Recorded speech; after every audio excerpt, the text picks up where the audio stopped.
Bismillahirrahmanirrahim. Assalamualaikum warahmatullahi wabarakatuh. Perkenalkan, nama saya Gina Mustika dengan NIM 1242120087. Video ini saya buat untuk memenuhi tugas mata kuliah Metodologi Pembelajaran Bahasa dan Sastra Indonesia yang diampu oleh Bunda Dr. Haja Yati Riyati MPD. Lalu dalam video ini saya akan melakukan simulasi penerapan metodologi pembelajaran dalam pembelajaran bahasa Indonesia. Nah, materi yang akan saya sampaikan yaitu mengenai teks editorial. Lalu pendekatan yang saya gunakan di sini yaitu pendekatan kontekstual atau yang sesuai dengan konteks sehari-hari dari siswa tersebut. Kenapa saya mau menggunakan pendekatan ini? Karena pendekatan ini cocok dengan materi yang saya bawakan yaitu teks editorial, di mana teks editorial itu mengusung mengenai argumentasi atau opini dari sebuah redaksi massa mengenai isu-isu yang aktual atau isu-isu yang sedang hangat dibicarakan di masyarakat. Maka dari itu pendekatan kontekstual itu cukup cocok digunakan di sini. Lalu model yang saya gunakan yaitu ada PJBL atau Project Based Learning. Kenapa? Karena nanti di akhir pembelajaran saya akan menginstruksikan anak-anak untuk membuat sebuah project atau menghasilkan sesuatu, yaitu teks editorial itu sendiri. Lalu metode yang saya pakai di sini, saya memakai metode ceramah, yaitu untuk menjelaskan sendiri mengenai teks editorial tersebut. Selanjutnya ada kooperatif atau kerjasama, karena saya akan membagi anak-anak menjadi beberapa kelompok untuk membuat proyek tadi. Lalu ada juga presentasi, karena setelah mereka membuat sebuah proyek, mereka akan mempresentasikannya di depan teman-temannya. Oke, mungkin cukup sekian awalan yang dapat saya sampaikan. Mungkin langsung saja kepada simulasi. Bismillahirrahmanirrahim. Assalamualaikum warahmatullahi wabarakatuh. Baik, selamat pagi anak-anak. Oke, gimana nih hari ini kabarnya? Baik, alhamdulillah. Oke, untuk pembelajaran kali ini kita akan membahas mengenai teks editorial. Namun sebelum membahas itu, marilah kita membaca doa dulu bersama-sama. Membaca doa dalam hati dimulai. Selesai, amin. Oke, sebelum kita membahas mengenai teks editorial, apakah salah satu atau kalian sudah mengetahui mengenai apa itu teks editorial? Apa? Opini? Boleh. Apalagi? Pendapat bisa. Sudut pandang bisa. Semuanya benar ya. Jadi teks editorial itu merupakan sebuah teks yang berisi pendapat atau opini atau bahkan sudut pandang dari sebuah redaksi massa, nah teman-teman, terhadap sebuah isu atau peristiwa yang sedang hangat dibicarakan. Lalu teks editorial ini tuh memiliki beberapa ciri nih anak-anak. Ada banyak cirinya.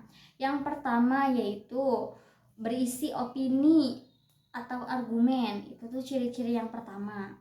Yang kedua yaitu berisi atau membahas mengenai isu-isu yang aktual atau yang sedang hangat dibicarakan di masyarakat. Yang ketiga yaitu didukung dengan fakta, data, dan alasan yang logis. Jadi teks editorial ini tuh bukan hanya penyampaian informasi, tetapi juga ditemani oleh argumentasi, juga berisi mengenai fakta-fakta dan data-data yang logis teman-teman.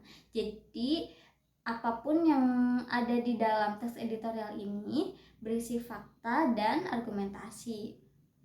Dan yang keempat yaitu bertujuan untuk meyakinkan pembaca. Jadi teks editorial ini tuh bertujuan untuk meyakinkan pembaca nih. Dan yang terakhir adalah ditulis secara objektif dan tidak emosional. Nah, itu merupakan ciri-ciri dari teks editorial. Nah, selanjutnya kita akan belajar mengenai tujuan dari teks editorial. Nah, teks editorial ini pasti memiliki banyak tujuan nih anak-anak. Salah satunya yaitu yang pertama, bertujuan untuk memberikan pandangan atau sikap tertentu mengenai sebuah isu. Itu tujuan yang pertama. Tujuan yang kedua yaitu mengajak pembaca untuk bisa memahami atau mungkin bertindak atau mungkin mengambil sikap tertentu mengenai sebuah isu atau peristiwa. Selanjutnya yaitu memberikan solusi atau penilaian terhadap masalah sosial, begitu teman-teman. Nah, tadi kan kita sudah belajar mengenai ciri-ciri, pengertian, bahkan tujuan dari teks editorial. Nah, selanjutnya kita masuk pada struktur teks editorial nih anak-anak. Jadi, struktur teks editorial ini itu terbagi menjadi 3 bagian nih anak-anak. Oke, yang pertama adalah tesis. Apa sih tesis itu? Tesis adalah pandangan awal atau pendapat awal. Nah, jadi tesis itu berupa pembuka yang berisi mengenai pengenalan isu dan pandangan awal dari si penulis atau redaksi masa tersebut. Yang kedua yaitu argumentasi. Nah, argumentasi ini berupa pandangan si penilai masa tersebut terhadap isu tersebut. Nah, biasanya argumentasi ini isinya tuh lebih panjang dibandingkan dengan tesis. Karena di sini itu bertujuan untuk meyakinkan pembaca. Dan yang terakhir yaitu penegasan ulang pendapat. Jadi di akhir teks editorial itu ada penegasan ulang mengenai pendapat atau pandangan redaksi tersebut. Begitu anak-anak. Oke, tadi kan kita sudah belajar mengenai pengertian teks editorial, ciri-ciri, tujuan, struktur. Nah, sekarang kita masuk pada langkah-langkah pembuatan teks editorial. Yang pertama yaitu menentukan isu atau masalah yang aktual. Yang kedua yaitu menentukan sikap terhadap isu tersebut. Yang ketiga yaitu mengumpulkan fakta dan data yang mendukung. Yang keempat yaitu menyusun kerangka teks secara terstruktur. Yang kelima yaitu menulis teks dengan bahasa yang jelas dan logis. Dan yang terakhir adalah menyunting kembali atau mengedit kembali teks agar menjadi rapi dan runtut. Oke, untuk materi sudah Ibu sampaikan semua. Apakah semuanya paham? Alhamdulillah, bisa dimengerti? Oke, berarti sekarang udah bisa dong untuk membuat teks editorial? Bisa pasti ya.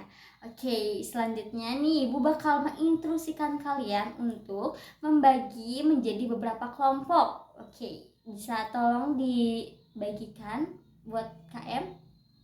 Ya. Dibagi jadi 5 kelompok saja. Oke.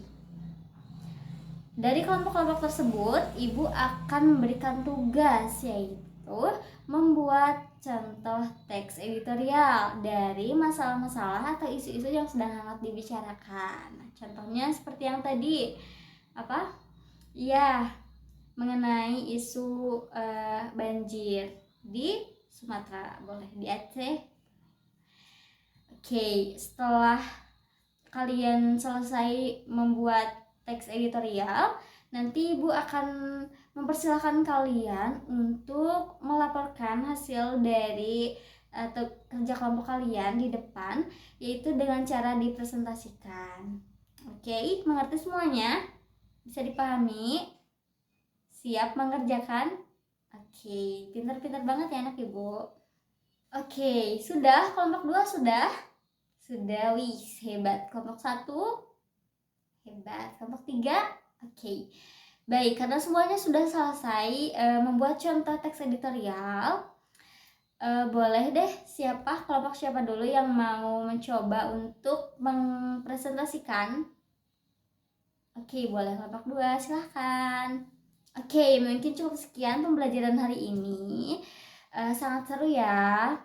Semoga ilmu yang Ibu sampaikan itu bermanfaat untuk kita semua. Sampai jumpa di pertemuan selanjutnya di pembelajaran bahasa Indonesia. Ibu pamit undur diri. Wassalamualaikum warahmatullahi wabarakatuh. Dadah.